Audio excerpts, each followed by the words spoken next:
하나님이 낙원 에덴을 만드시고 그 낙원 안에 사람을 두셨습니다. 제가 질문도 똑같이 하려고 합니다.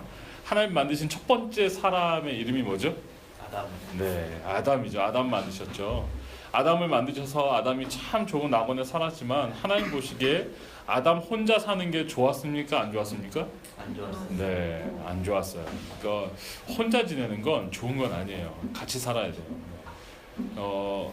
그래서 배필을 만드셨는데 갈비뼈를 꺼내셔가지고 만드신 배필의 이름이 뭐죠?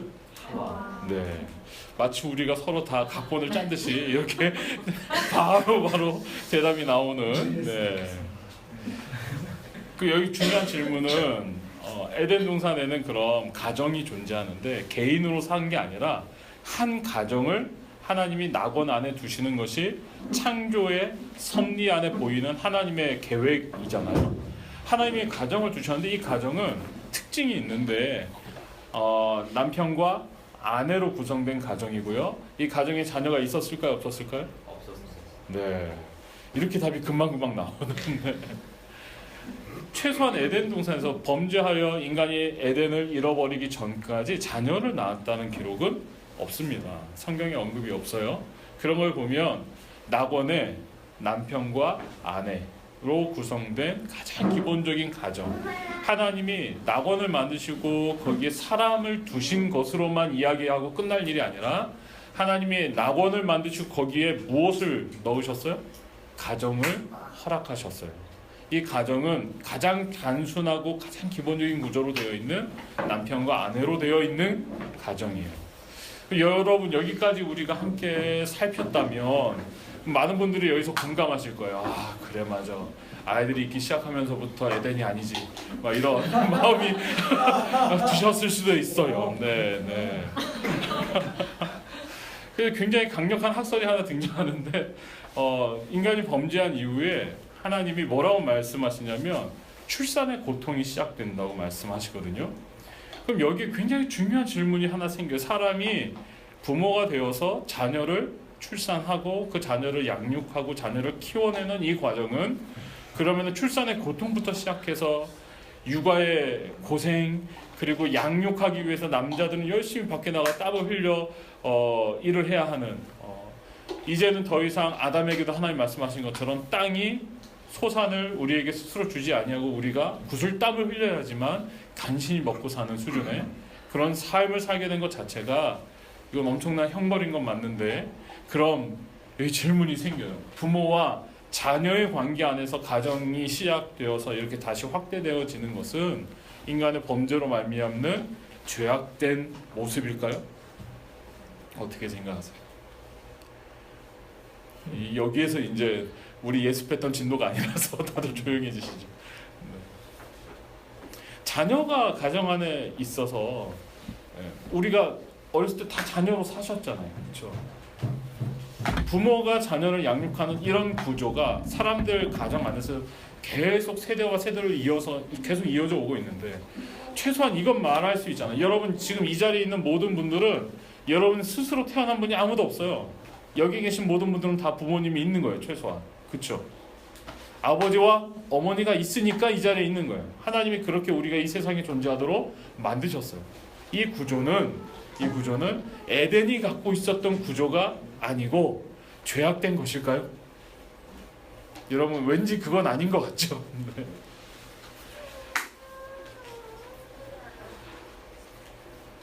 여러분 우리가 죄를 범함으로 말미암아 하나님의 구원의 계획이 시작됐습니다. 우리를 회복시키시고 영원한 생명으로 초대하시고자 하는 구원의 계획이 시작됐습니다. 그리고 우리가 범죄함으로 말미암아 하나님께서 우리에게 복음을 알게 하시는 것이 필요해졌습니다.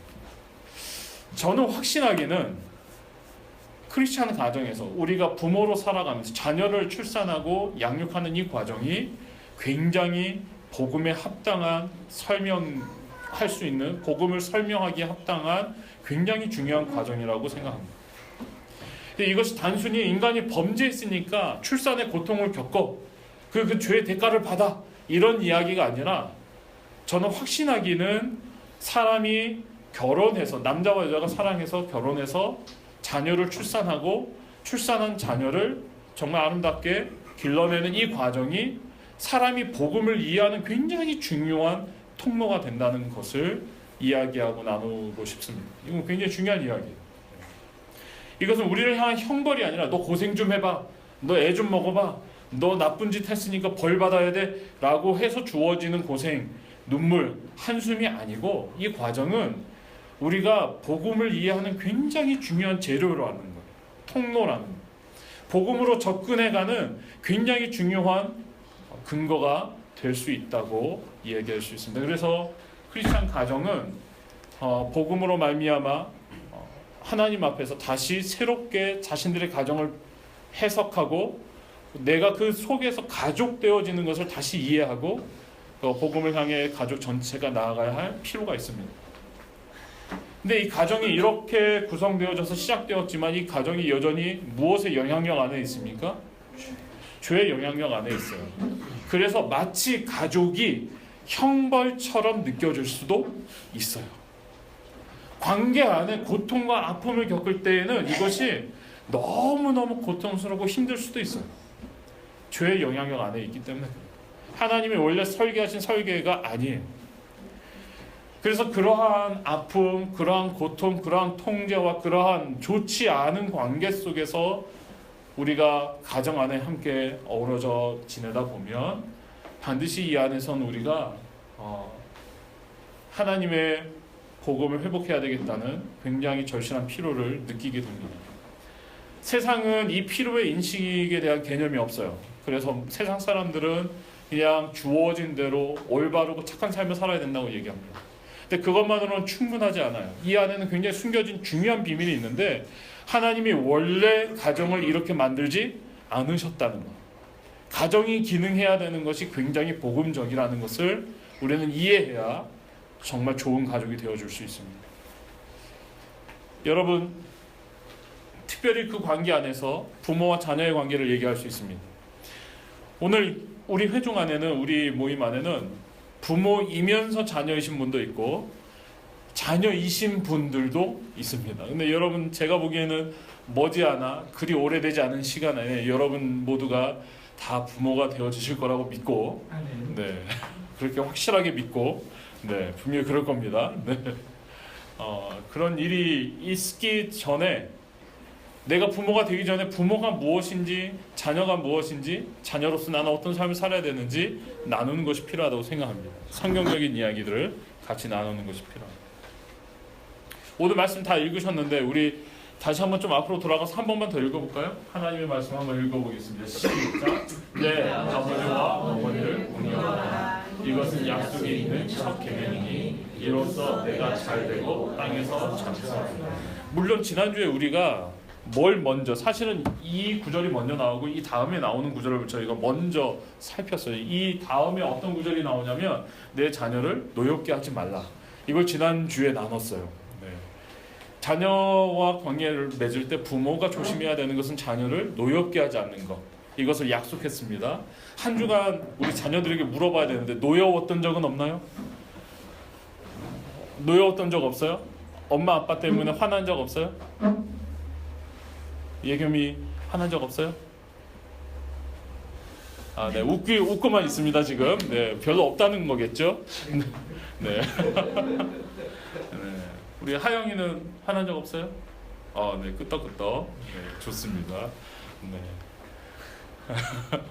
과연 믿어주고. 네. 하준이는 화난 적 없어요? 네, 하준이도 크게 끄떡거렸습니다. 네. 다 양호하네요. 네, 주아는 잠들었기 때문에 네, 생략하도록 하겠습니다.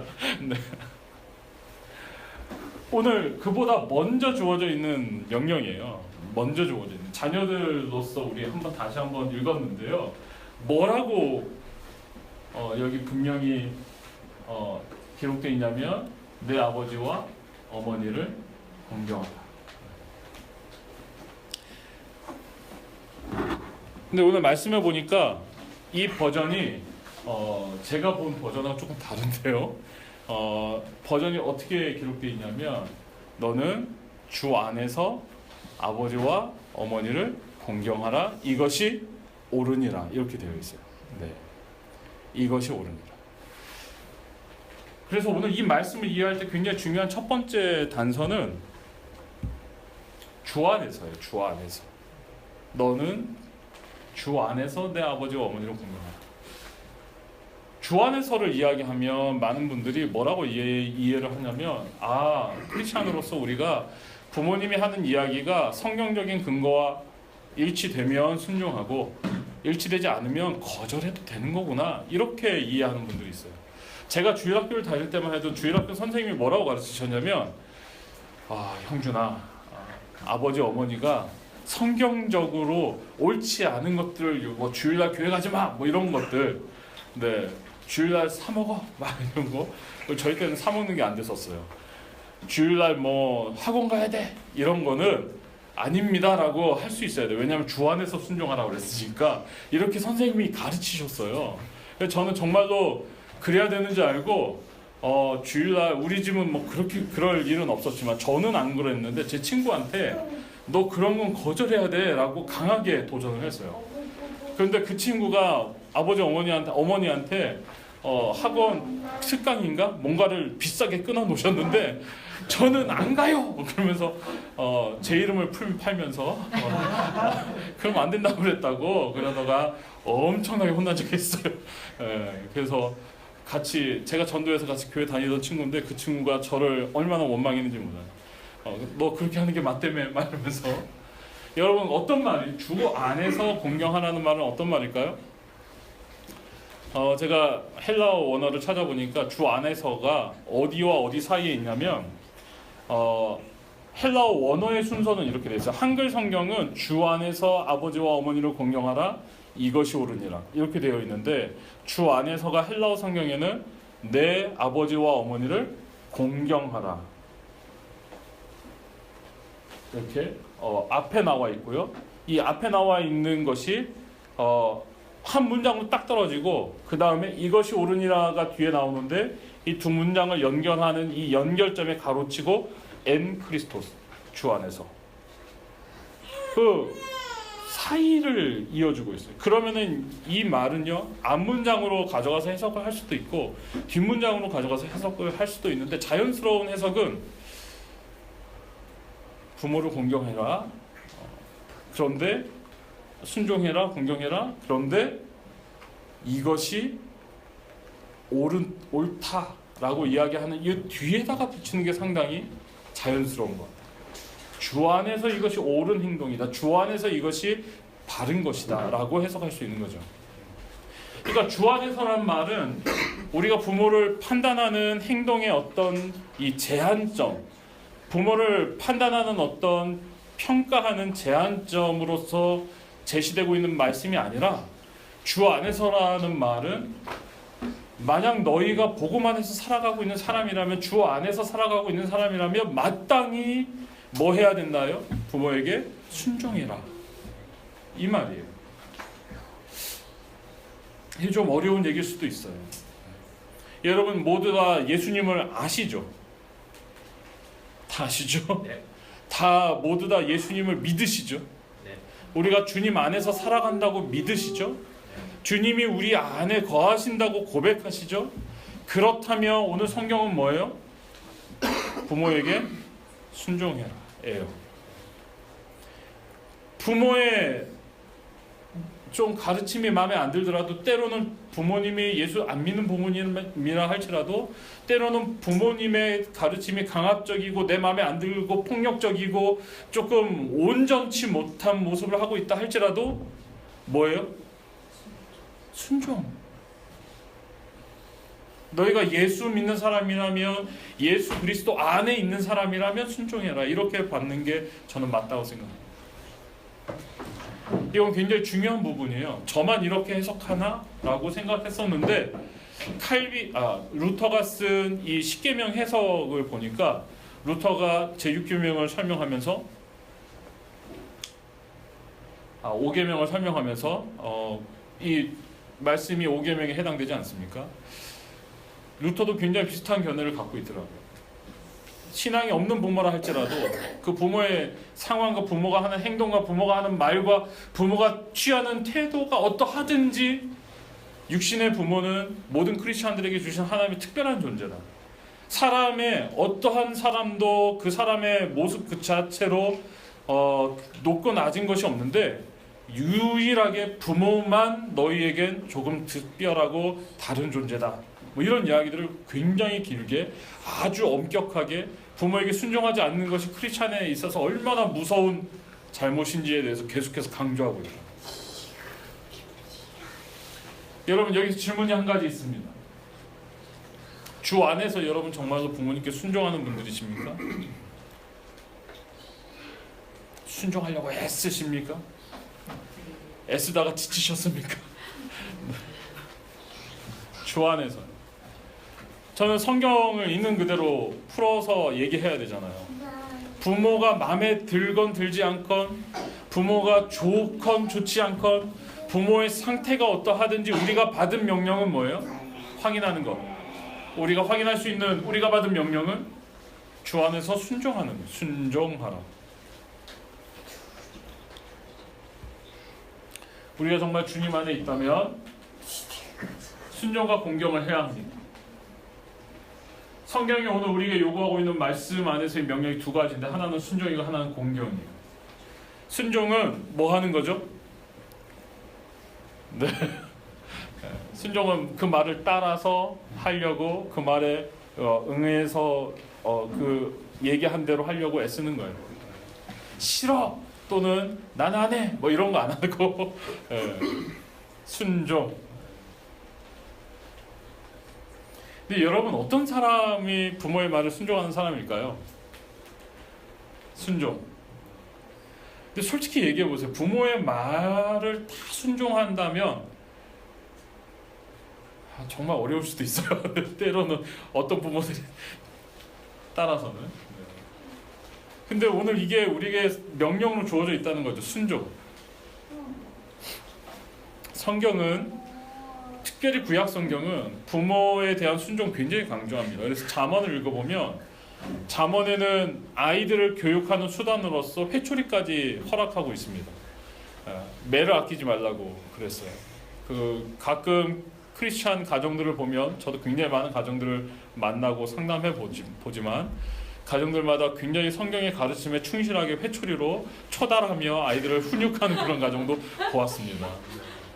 남의 집 얘기가 아니라 사실은 저도 그 성경의 가르침에 합당하게 살려고 제가 어느 날 밖에 나가가지고 저희 아파트 뒷산에서 나무 잘 마른 거 2개를 좀 길쭉한 거 본복 이뤘다 이렇게 아이들 말을 해야 되니까 2개를 딱 꺾어가지고 왔어요. 그래서 이게 너희들 회초리다.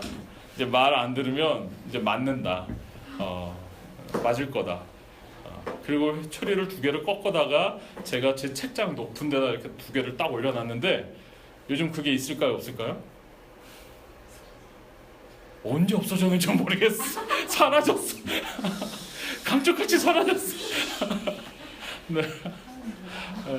누가 없앴는지는 모르겠어요. 근데 아무튼 회초리를 딱 만들어 놨는데 없어졌어.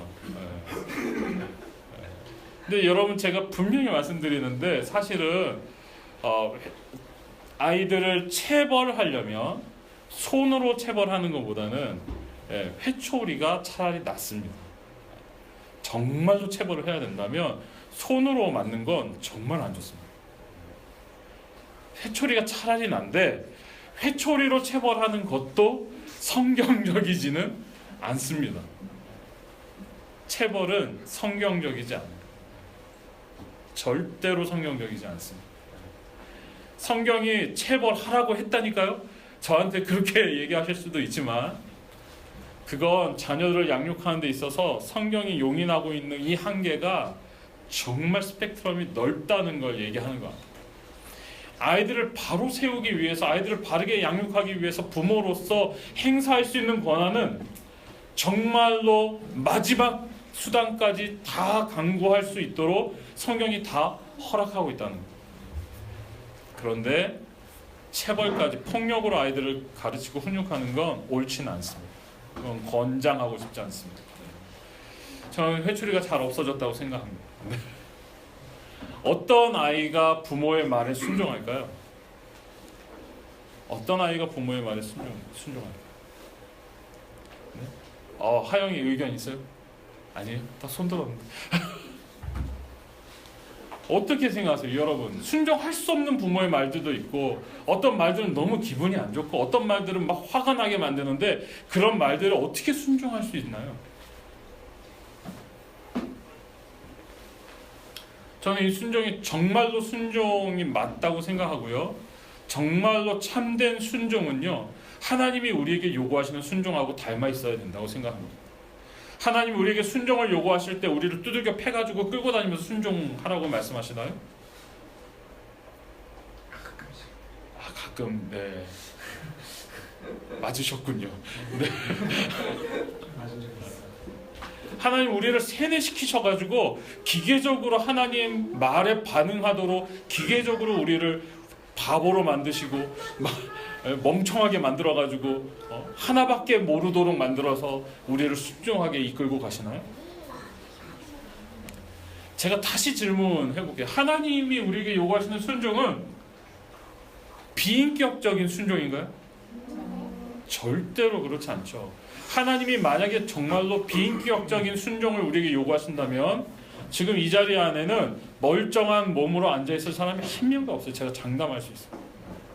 하나님 정말 모든 일에 세세토록 공의롭게 우리 모두의 삶에 응답하시고 심판하셨다면 여러분 이렇게 멀쩡하게 앉아가지고 이렇게 예배를 드릴 수 있는 사람 한 명도 없을 거예요. 벌써 우리는 뭐 아주 처참하게 무너진 모습으로 존재할 수밖에 없는 그런 존재죠. 제가 얘기하고 싶은 건 이거예요. 부모로서 자녀들에게 순종을 요구하는 것이 하나님의 순종하고 닮아 있어야 하는데 그 순종은 뭐냐면 지극히 인격 대 인격의 만남으로서 이루어지는 순종이라요. 하나님이 우리를 다루시는 것처럼, 하나님이 우리를 이끄시는 것처럼, 하나님이 우리를 감싸 안으신 것처럼, 하나님이 우리를 인격체로 존중하시는 것처럼 정말 작고 정말 하잘것없고 정말 보잘것없는 존재임에도 불구하고 하나님이 우리와 대화하시려고 하시고 우리의 마음을 들으시려고 하시고 네가 원하는 것이 무엇인지 선택하라고 말씀하시는 이 모든 것 속에 인격이 들어있잖아요. 인격적인 만남, 인격적인 대화. 저는 장담할 수 있습니다.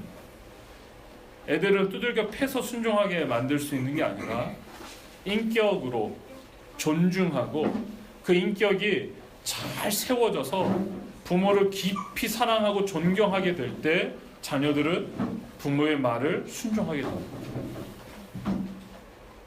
이건 시간이 오래 걸리는 일이에요. 단시간에 되는 게 아니에요. 소리 지르고 한번 윽박 지르는 건 짧은 시간에 되지만 정말 존경받고 정말 사랑을 받는 것은 긴 시간이 필요합니다. 짧게 이루어지지 않아요. 그런데 두들겨 패가지고 아이들이 순종하게끔 만드는 건 아이들 마음속에 지워지지 않는 깊은 상처를 남깁니다. 바로 효과를 낼 수는 있지만 깊은 상처를 남깁니다. 그런데 인격적인 만남으로 대화하며 아이들의 존경을 불러일으켜서 아이들의 마음이 유순해지고 그 마음에 따뜻한 마음에 순종하려는 태도가 담기면 이것은 아이들이 평생을 가지고 살아가게 될 굉장히 중요한 자산이 됩니다. 아무리 힘들어도 아무리 어려워도 나에게 담겨진 그 순종하려고 했던 그 경험, 내가 정말 존중하고 내가 정말 존경하는 누군가가 있다는 것, 이것이 아이들의 마음속에 엄청난 자양분입니다. 여러분 어떤 길을 선택하시겠어요? 오늘 자녀들에게 사실은 해야 되는 말인데 지금 부모 교육 다시 넘어갔어. 네. 저는 그래서 이 말을 이렇게 좀 바꾸고 싶어요. 정말로 부모로서 우리가 아이들을 인격적으로 존중하고 그렇게 그 아이들과 그 관계를 맺고 있다면 그 관계 안에서 모든 자녀들은 부모님의 말에 철저히 순종해야 된다고 분명히 믿습니다. 두 번째는 공경입니다. 공경은 뭡니까? 도와드리는 거예요. 귀하게 여기고 그 마음을 살펴드리고 도와드리는 거예요. 가끔 아이들이 하는 작은 사랑의 표현과 그런 마음이 전달되는 그런 모습들 속에 아, 내가 정말 부모구나라는 게 깨달아질 때가 있어요. 이제 앞으로 점점 더 그 표현이 풍성해지고 더 점점점 더 마음에 와닿겠죠. 어떠세요? 여러분 자녀들이 커가지고 어떨 때 가장 흐뭇할까요? 여러분은 어떤 모습으로 잘 공경하는 자녀가 되었으면 좋겠어요? 한국 부모들은 좀 이런 게 굉장히 좀 강한 것 같아요. 우리가 아이들 잘 키워가지고 이 아이들이 판검사 되면 우리 가정이 일어나고 우리 가문이 일어나고, 네, 그런 거 바라는 그런 마음이 혹시라도 마음속에 있지 않으세요? 내가 나중에 공경받아야지. 근데 여러분, 오늘 이 공경이라는 단어는 굉장히 중요합니다. 성경은 분명히 아주 구체적으로 부모에 대한 태도로서 순종과 공경을 딱 찍어서 얘기하고 있어요. 필요한 것들을 채워드리고 따뜻한 말이라도 한마디 해드리는 것, 그 마음을 조금이라도 알아드리는 것, 이것이 장성한 자녀가 부모에게 해야 하는 마땅한 일이라고 성경은 규정하고 있습니다. 그것이 공경입니다. 여러분, 공경에 관한 여러 가지 이야기를 할 수 있지만 이것도 부모가 어떠한 분이든지 상관없이 우리가 하나님의 말씀으로서 요구받고 있는 것이라는 것을 기억해야 합니다. 근데 여기에 비밀이 한 가지 있어요. 순종과 공경에 여러분들이 공통적으로 우리가 같이 나눌 수 있는 비밀이 하나 있는데, 그건 뭐냐면 순종과 공경이 부모된 입장으로서 자녀에게 마땅히 이렇게 해라고 요구하기보다는 이것이 자녀의 입장에서 자원하여 드려질 때 값어치 있는 것이라는 거예요. 의무로서 요구되어져서 힘든데 그래서 억지로 할 때 가치 있는 것이라기보다는 순종과 공경은 내 마음에서 우러나서 내가 자원하여 내 이 입장에서 마음을 다할 때 아름답게 보여지고 아름답게 피어날 수 있는 것이라는 거죠. 그러니까 순종과 공경의 주도권은 부모에게 있는 게 아니에요. 자녀에게 있는 거예요. 자녀로서 마땅히 해야 할 것을 하는 거예요. 여기서 결혼하신 분들도 계시기 때문에 결혼하신 동시에 여러분들 부모는 2배로 늘어납니다. 내 부모가 소중한 것만큼 내 부모에게 순종하고 공경하는 것만큼 당연히 시댁의 부모님, 친정의 부모님에게도 동일하게 하는 게 맞습니다. 그것이 크리스찬으로서 우리가 명령받고 있는 계명입니다. 그리고 그것이 복음을 경험하고 복음을 알아내는 굉장히 중요한 통로입니다. 근데 사단은 꼭 우리의 마음속에 어떻게 역사합니까? 아깝게 만들고 마음이 뒤틀리게 만들고 계산하게 만들고 또는 마음이 낙심되게 만들고 넘어지게 만들어요. 그래서 순종과 공경을 포기하게 만들어요.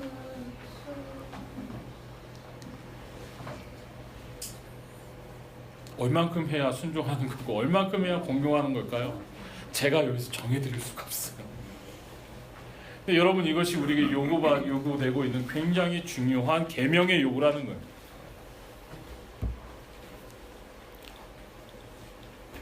왜 그렇게 해야 됩니까? 우리 부모는 좀 나쁜 부모인데요? 아니면 우리 부모는 나한테 상처를 준 사람인데 우리 부모가 나한테 해준 게 뭐 있습니까? 이렇게 얘기할 수도 있어요. 근데 해준 게 없고 아무것도 없고 나를 힘들게 한 부모라도 성경의 명령은 뭐예요? 그렇게 하는 게 옳다는 거예요. 옳다. 이건 평가하거나 계산하는 것이 들어있지 않은 성경 말씀 그대로의 명령이에요. 옳다는 거예요. 하나님이 오늘 우리에게 말씀하시는 것은 옳다고 말씀하십니다. 부모에게 순종하고 공경하는 것이 옳습니다. 저는 특별히 우리 예수가족 교회 안에서 우리가 먼저 모범을 보이고 그리고 우리가 모범을 보임으로 말미암아 자녀들이 어른들에게 부모님에게 순종하고 공경하는 그러한 모습들, 문화들이 우리 안에 잘 뿌리 내렸으면 좋겠어요. 근데 자녀들이 그렇게 성장하기 위해선 반드시 부모들이 성경에 가르친 대로, 옳다고 말씀하신 성경에 가르친 대로 살아야 돼요. 살아야 합니다.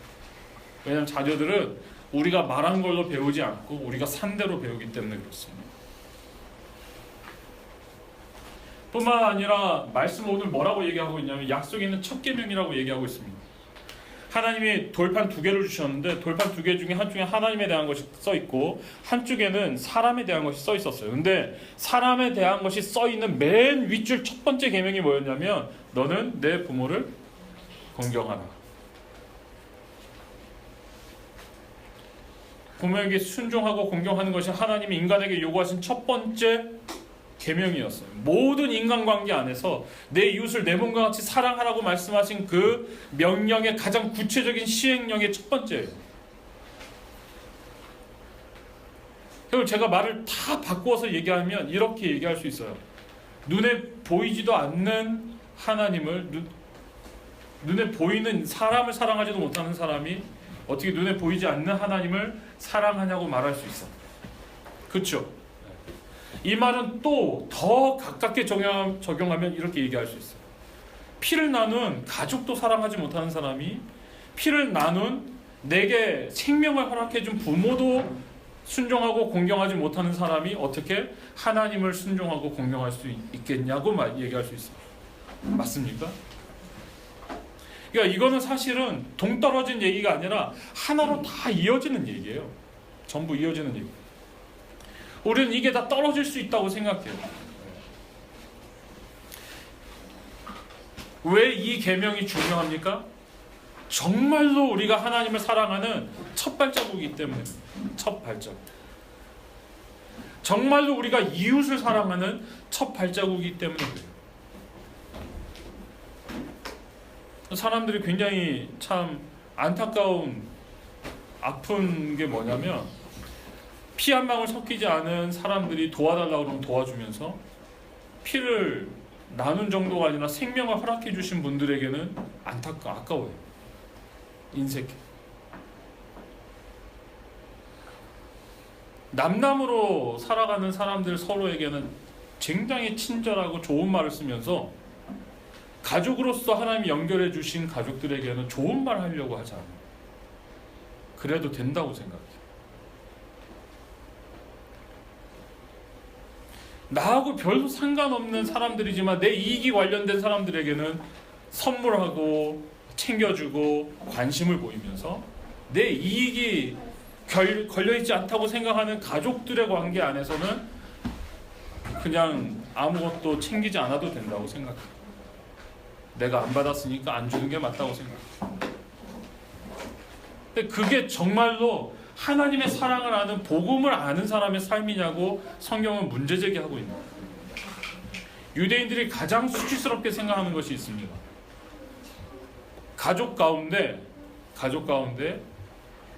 밥을 굶거나 굉장히 그 생활이 곤란해가지고 어려움에 처한 사람들에 대한 사회 보장 제도가 유대인들만큼 잘 돼 있는 사회가 없다고 해요.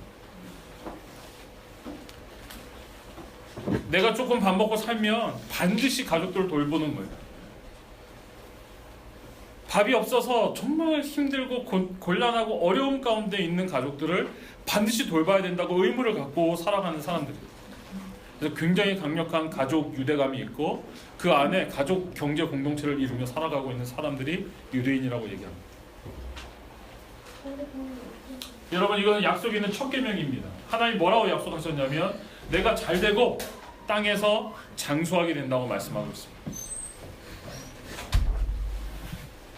하나님이 이렇게까지 크게 땅에서의 축복을 말씀하신 계명이 없어요. 다른데.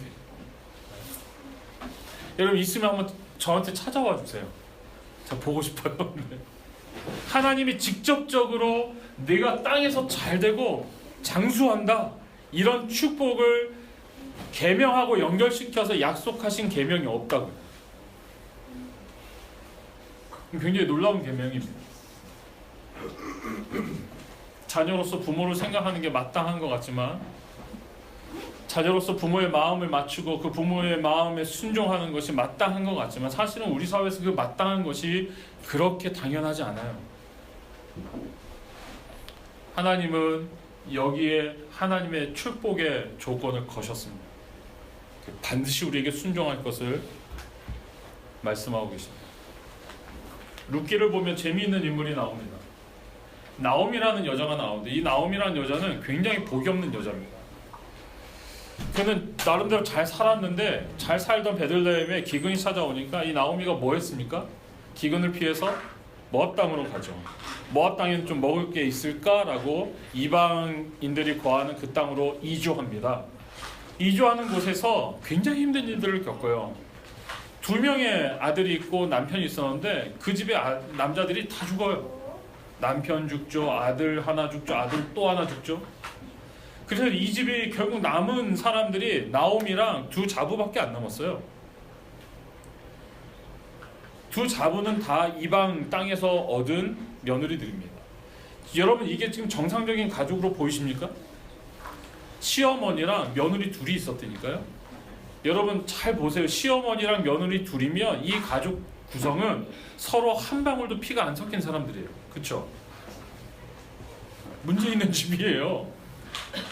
얼마든지 사람들의 정서상도 그렇고 사람들의 상식선에서 우리는 그냥 가족 해체 이렇게 얘기해도 당연한 그런 상황에 처해진 거예요. 아들이 한 명도 없으니까. 그 나이에 나오미가 아들을 낳아가지고 이 결혼시킬 때까지 키워서 어떻게 결혼시킬 수도 없고 어떻게 합니까? 그래서 나오미는 당연히 순리적으로 결정합니다. 우리 가정을 깨자. 너희들 갈 길로 가라. 나는 다시 내 고향으로 돌아갈게. 이렇게 결정합니다. 첫 번째 자부는 떠나갔어요. 근데 남아있는 자부가 누구예요? 네, 피 한 방울도 섞이지 않은 룻이라는 그 이방 여인이 남았어요. 그러면서 룻기를 여러분 다 읽어보셨잖아요. 룻기에서 뭐라고 고백합니까? 어머니의 하나님이 내 하나님이시고 어머니가 가는 곳에 나도 가고 어머니의 민족이 내 민족이고 내가 어머니랑 같이 가겠습니다. 어머니랑 함께 하겠습니다. 그렇게 고백해요. 그리고서 같이 둘이 돌아옵니다. 둘이 돌아왔는데 현실은 굉장히 냉혹하죠. 사람들이 비웃습니다. 저 여자 저거 잘 살려고 이방 땅에 갔다가 완전히 쫄딱망 해가지고 남자들 다 죽고. 고대 사회에서 그런 가정은요 사회의 가장 극빈층이에요. 가장 어려운 집안이에요. 그 집에 누구도 남자가 없어서 이 사람들을 대신해서 어떤 목소리도 내줄 수 없는 집안이 된 거예요. 거부의 집안이죠. 큰일 났어. 돌아는 왔지만 현실은 냉혹해요. 먹고 사는 것이 너무 막막해요. 어려워요. 그래도 룻이 어머니를 떠났습니까? 안 떠났습니까? 안 떠났어요. 가장 밑바닥, 가장 깊은 절망, 가장 좋지 않은 일, 가장 고통스러운 일 속에 허덕이고 있는 이 가정에 하나님이 이 가정에서 회복의 역사를 일으키기 시작하시는데 이 회복의 역사가 정말로 놀랍습니다. 하나님이 그 가정을 향해 갖고 계신 그 마음이 누구를 통해서 역사하시냐면 룻을 통해서 역사하세요. 룻에게 은혜가 임합니다. 기업 물을 자가 나타나는 거죠. 기업 물을 자라는 제도가 있거든요. 그 기업 물을 자로 등장하는 사람이 누구냐면 보아스라는 사람이 유력한 사람이죠. 그 타작마당에서 이삭 주수면서 연명하는 그 집에서 보아스가 룻을 보고 그 룻을 받아들이고 그 가정에 회복되는 일들이 일어나기 시작합니다. 완전한 은혜죠. 얼마든지 거절하고 얼마든지 나는 아니라고 말할 수 있는 그곳에서 하나님이 보아스의 마음을 움직이셨어요. 룻을 통해서 나오미의 가정이 회복되기 시작해요. 나오미의 기쁨이 회복되고 나오미의 절망이 희망으로 바뀌고 나오미에게 하나님의 놀라운 인애가 부어지는 역사가 일어납니다. 내 부모를 공경하라, 내 부모를 순종하라는 성경에 기록된 그저 좋은 얘기가 아닙니다. 윤리적인 명령이 아니에요. 이건 하나님의 계명입니다. 단순한 윤리적 권면이 아니에요. 하나님이 우리에게 반드시 그렇게 하라고 명령하시는 명령이에요. 그 명령에 순종할 때 인간이 아무리 깊은 절망과 아픔과 고독 속에 있을지라도 하나님이 그 가정을 회복시키시는 씨앗이 된다는 거예요. 내가 땅에서 잘되고 장수하는 모든 축복의 약속이 담겨 있고 그것을 실제로 경험하고 있는 사람들이 수도 없이 많다고 성경은 기록하고 있습니다. 사랑하는 여러분, 하나님 앞에서 우리가 그런 은혜를 같이 누렸으면 좋겠습니다. 오늘 말씀을 조금 더 생각하면 이럴 것 같아요. 이런 명령을 듣고 이런 설교를 듣고 나면 이제부터 여러분 우리의 마음 굉장히 무거워집니다. 사실은 저도 그래요. 오늘 설교를 준비하면서 제가 굉장히 망설였어요. 고민을 많이 하고 많은 고민 속에 기도했는데 설교 제목은 띄어놨지만 그냥 안 하고 넘어갈까? 뭐 이런 마음도 들었어요. 왜냐하면 사실 이런 설교들을 하고 나면 제 마음속에 계속해서 공격이 일어나요. 너는 어떻게 살고 있는데? 막 이러면서 넌 잘 살고 있냐? 뭐 너는 공경하고 있니? 막 이러면서 너도 못하는 걸 왜 하라고 하지? 막 너 그래도 되는 거야? 양심도 없어. 막 그래서 되게 힘들어요. 근데 지금 말씀을 붙잡고 가만히 묵상하면서 계속 생각해 봐요. 내가 완벽하게 잘 지켜야 얘기를 할 수 있는 건 아닌 것 같아요. 하나님이 이걸 전하도록 이걸 이야기하도록 말씀을 우리에게 주셨기 때문에 저는 그 말씀을 전하는 책임을 갖고 있는 사람이라 하나님 말씀이 이렇게 말씀하고 있습니다를 얘기할 수밖에 없어요. 근데 여러분 사실은요 우리가 부모에게 순종하고 공경해야 되는 것이 맞습니다. 근데 순종하고 공경하는 것의 전제 조건이 부모가 완벽하기 때문은 아닙니다. 좋은 부모기 때문에 좋은 부모고 사랑이 넘치는 부모기 때문에 순종하고 공경해야 되는 것은 아닙니다. 육신의 부모는 다 약점이 있고요. 육신의 부모는 다 연약합니다. 오늘 말씀은 그럼에도 불구하고 계명으로 주어지는 거예요. 연약하고 아프지만 그럼에도 불구하고 어떻게 하라는 거예요? 사랑하고 순종하고 공경하라고 말씀하십니다. 이런 명령을 받으면 마음속에 굉장히 겁이 나요. 왜 겁이 나냐면 나는 사랑으로 다가가려고 하는데 나는 순종하고 복종하려고 애를 쓰는데 그럴 때마다 내가 어렸을 때 가정에서 겪었던 아픔이나 내가 어렸을 때 가정에서 겪었던 어떤 답답함이나 이런 것들이 다시 반복될까 봐 두려운 거예요. 나는 여전히 사랑한다고 얘기하고 다가가고 싶은데 그럴 때 또 거절당할까 봐 또 혼날까 봐 또 나를 억울하게 만들까 봐 그게 걱정되는 거예요. 너무너무 답답하고 어려운 상황에 또 들어갈까 봐 걱정되는 거예요. 저는 그렇지 않다는 걸 말씀드리고 싶어요. 그건 저에게도 하는 얘기이기도 해요. 제가 분명하게 여러분에게 선포할 수 있는 진실은 이 세상에 완벽한 아버지와 어머니는 한 명도 없습니다. 한 명도 없습니다. 단 한 명도 없습니다. 정말 그림 같은 가정을 이루고 너무너무 행복해 보이는 그런 가정에도 완벽한 아버지와 어머니는 없습니다. 없어요. 우린 늘 부모로서 약점이 있고 허물이 있고 연약해. 우리가 만난 부모님들도 그래요. 저는 박영동 교수님 글을 소개하고 싶어요. 제가 읽어드릴게요. 어떻게 보면 우리 인간은 아버지가 있든 없든 모두 진정한 아버지 경험이 없는 인생을 살고 있다. 어머니를 넣어도 상관없습니다. 아버지와 어머니 다 들어갈 수 있습니다. 우리는 이 우주에 아버지 없이 고아처럼 버려진 존재.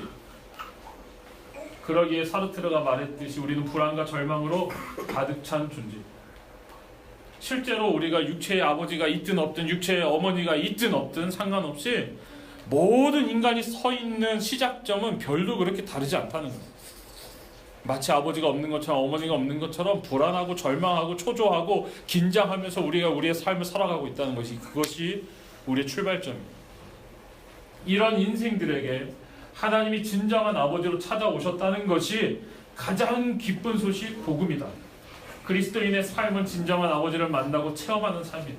그 체험의 결정체가 바로 하나님을 아빠라고 부르는 것이다. 사도 바울은 너희는 다시 무서워하는 종의 영을 받지 아니하고 양자의 영을 받았으므로 우리가 아빠 아버지라고 부르짖느니라고 했다.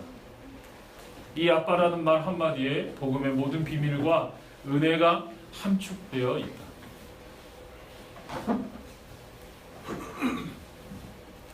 우리가 성장해서 우리의 인격과 우리의 심성이 자라나서 이젠 더 이상 부모로부터 공급되어지지 않아도 내가 내 삶을 책임질 수 있는 독립된 인격체가 되었을 때 우리는 우리의 입술로 누구를 아버지라고 고백할 수 있냐면 하나님을 아빠 아버지라고 고백할 수 있게 된다는 거예요.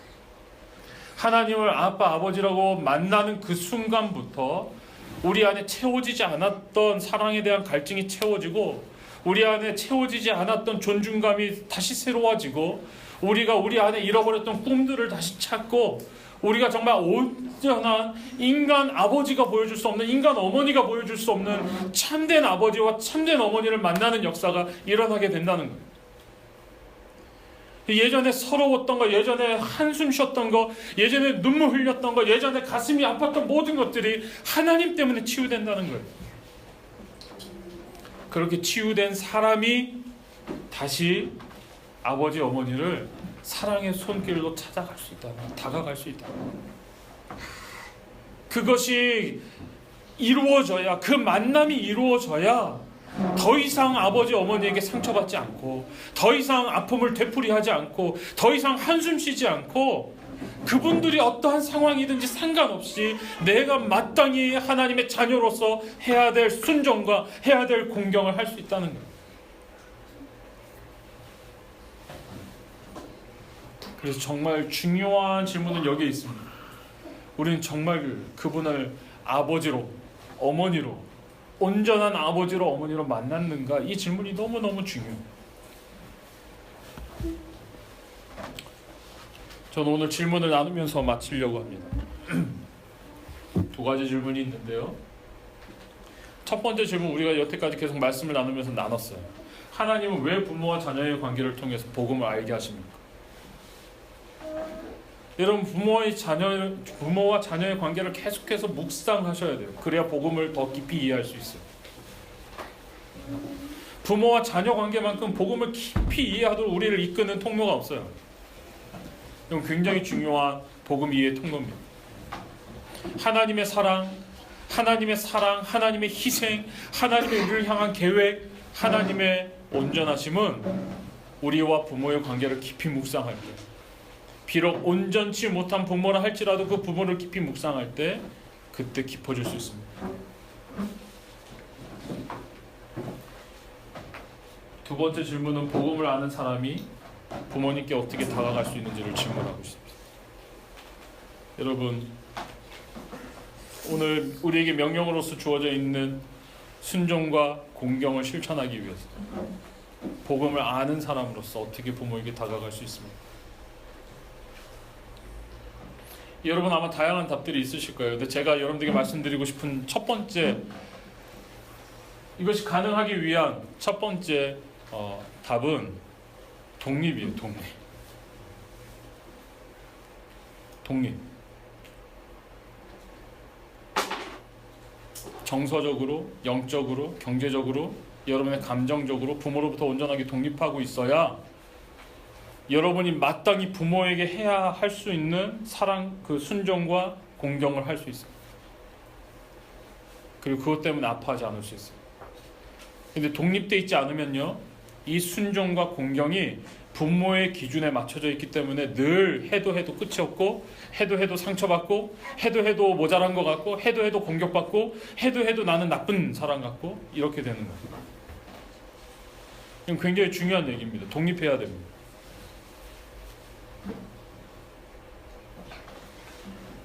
성인이 되었다는 것은 몸이 크다는 것만 의미하는 게 아닙니다. 우리가 각 가정에서 자녀들을 양육하는 굉장히 중요한 양육의 온전한 목적이 있다면 그건 독립입니다. 자녀들을 잘 키워서 천년만년 내 옆에 끼고 사는 게 성경적인 가정이 아니에요. 자녀를 정말 사랑으로 잘 양육해야 되지만 미련 없이 떠나보내야 돼요. 아무것도 바라지 않고 떠나보내야 돼요.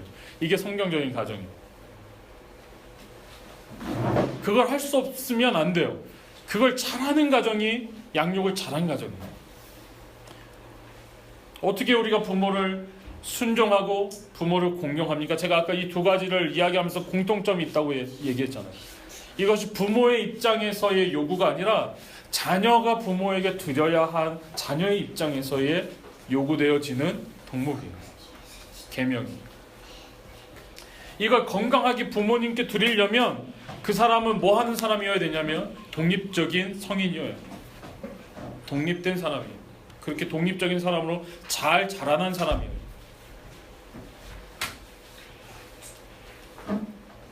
특별히 신앙적인 독립이 굉장히 중요합니다. 네, 영적으로 독립되어 있고 끊임없이 부모님에 의해서 신앙을 점검받고 신앙에 대한 잔소리를 듣고 신앙을 코치받고 신앙의 기준을 제시받는 것이 아니라 부모와 자녀가 함께 말씀을 보면서 자녀가 스스로 신앙의 기준들을 찾아가도록 돕는 것이 부모가 해야 되는 일이고, 그런 신앙의 자양분 안에서 자녀가 자신의 고백으로 신앙을 취하는 것이 정말 더 건강한 신앙이라고 생각합니다. 독립되어 있는 것. 독립. 여러분, 독립되어 있는 건강한 성인인지를 묻고 있는 거예요. 두 번째는 하나님의 계명으로서 이 말씀에 순종할 마음이 있는가요? 하나님의 계명으로서 이 말씀에 순종할 마음이 있는가요? 좀 마음에 들지 않아도 내가 좀 마음을 내야 하지만 내 감정이 허락되진 않지만 또는 그렇게 실천하기에 여러 가지 껄끄러운 것들이 있지만 그럼에도 불구하고 계명으로서 이 말씀을 듣고 계명으로서 이 말씀에 순종할 마음이 있는가? 이거 두 번째.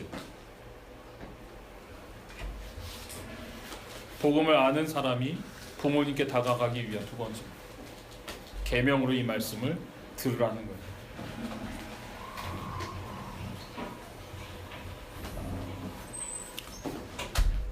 저를 포함해서 모든 자녀된 우리 모두가 부모님께 순종하고 부모님을 공경하는 태도와 모습을 보임으로 그런 삶을 살므로 우리 자녀들이 그 삶을 보고 순종하고 공경하는 삶을 이어갈 수 있는 그런 예수 가족 교회가 되었으면 좋겠습니다. 그렇게 되기를 소망합니다. 기도하겠습니다.